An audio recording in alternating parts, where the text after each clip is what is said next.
when I'm pulling selects, I'll create like scenes, but I'll just like put everything in a timeline, and I just make like big breaks, big gaps. So I do the same. Yep. Okay. I do the same. So that like things are kind of like just spaced out into like, oh, there's a group of clips here. That's a scene. There's another group of clips. That's another scene. Yep. Yeah, no, that's, I think especially for the turnaround time, that is brilliant, because it's like you film all morning, you do that real fast, and then typically in a lot of events, you have to go back out for the second half of the day. Right. And just being able to come back to that at night, because you're going to forget. I mean, you might remember, but you're going to forget most of it. Mm-hmm. If you've never seen it before, that's a whole nother thing. So it's like, if you have the grouped aspect, so I'll even group it sometimes, like, here are my establishing, here's the actual event, here's the individual, like, I'll do it by athlete. So there's no right or wrong way. I don't think. I think you just really kind of just what works for you. Exactly. What works for you. But it's important to group them so that you know what's happening. For sure. Yeah. Yeah. A lot of the times too, like, I'll get like interview footage.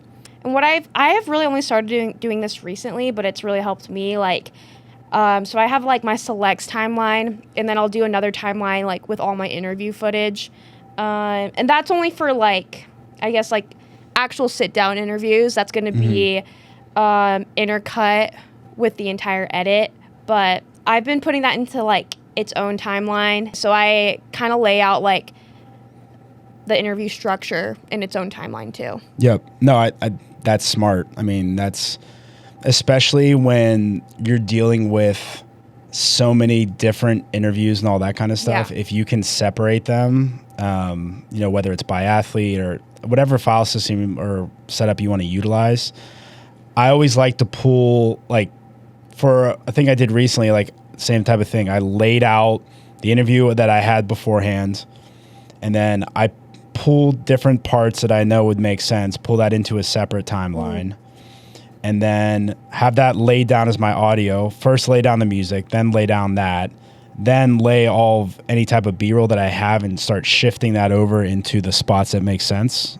So yeah, if you have stuff organized like that, it just makes things a lot faster, so you're not searching for things and all that. I think that's the overarching of all of this, is like, by you clearly labeling and by putting things into the proper structure, you then allow yourself for a quicker turnaround time at the end of the day when you forget what you shot or the order you shot it in or what happened here or whatever it is. For sure. I don't know, if you're just like making a reel, sometimes you just export and that's all you do with it. But I mean, for, I guess, projects that maybe have a little bit more thought behind them, and you're like, oh, like, I really want it to be perfect. Like, if you want to do a revision later, even if you want to do a revision like that same day, I think it's really helpful just to like kind of know where everything is. Yeah. So.